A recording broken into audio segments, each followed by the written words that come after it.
जय हिंद दोस्तों, कैसे हैं आप सभी और कैसे चल रही है आप सभी की पढ़ाई। आई होप आप सभी की पढ़ाई बहुत अच्छे से चल रही होगी और चलना भी चाहिए, क्योंकि अब नए नए वैकेंसी आ रही हैं तो हमें अच्छे से तैयारी भी करना होगा। तो मैं आप सभी का रिवीजन कराती हूँ शॉर्ट वीडियो के माध्यम से। 2 से 3 मिनट की वीडियो में हम एक एक टॉपिक कवर करते हैं। आई होप आप सभी को मेरा पढ़ाने का आइडिया अच्छा लगता होगा। तो देखिए, इस वाले टॉपिक में हम इस वाली वीडियो में रस टॉपिक देखने वाले हैं। रस और उसके अस्थाई भाव। तो देखिए, श्रृंगार रस का जो अस्थाई भाव होता है वो रति होता है। श्रृंगार रस 2 प्रकार के होते हैं, एक संयोग होते हैं, एक वियोग होते हैं। संयोग में नायक नायिका का मिलन का वर्णन होता है, वियोग में बिछड़ने का वर्णन होता है। इस दोनों का अस्थाई भाव जो होता है वो रति होता है।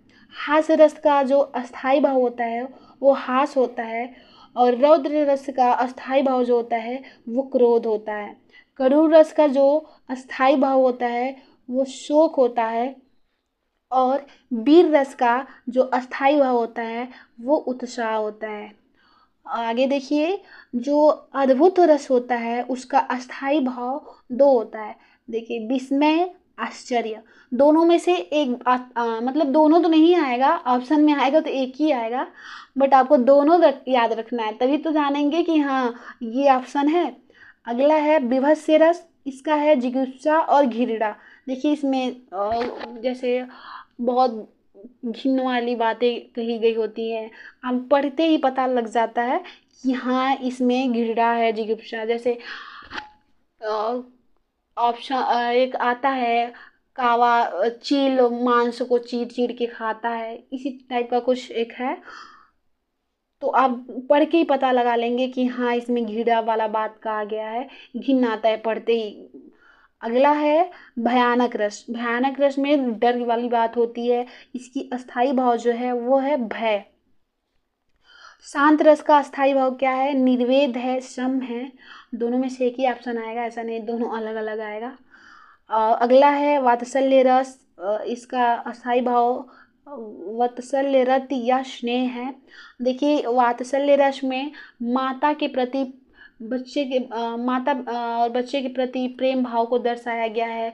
एक टीचर का प्रेम बच्चों के प्रति दिखाया गया है वात्सल्य रस में। भक्ति रस का जो अस्थाई भाव है वो अनुराग है। और रस का देखिए, रस 4 प्रकार के होते हैं।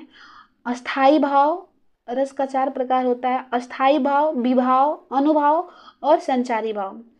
और विभाव का भी 2 प्रकार होता है, आलंबन और उद्दीपन। और आलंबन के भी 2 प्रकार हैं, आश्रय और विषय। आई होप आप सभी को ये वीडियो अच्छे से समझ आ गया होगा। बस रस में इतने ही टॉपिक इम्पोर्टेंट हैं। आप सभी से अस्थाई भाव ही पूछेगा, ना कि इसका परिभाषा पूछेगा। परिभाषा नहीं, हम इंटर में थोड़ी पढ़ रहे हैं कि परिभाषा हमें लिखना है। ये तो एमसीक्यू के रूप में आएंगे क्वेश्चन, तो इसके अस्थाई भाव ही पूछे जाते हैं। आई होप आप सभी को समझ आ गया होगा। धन्यवाद।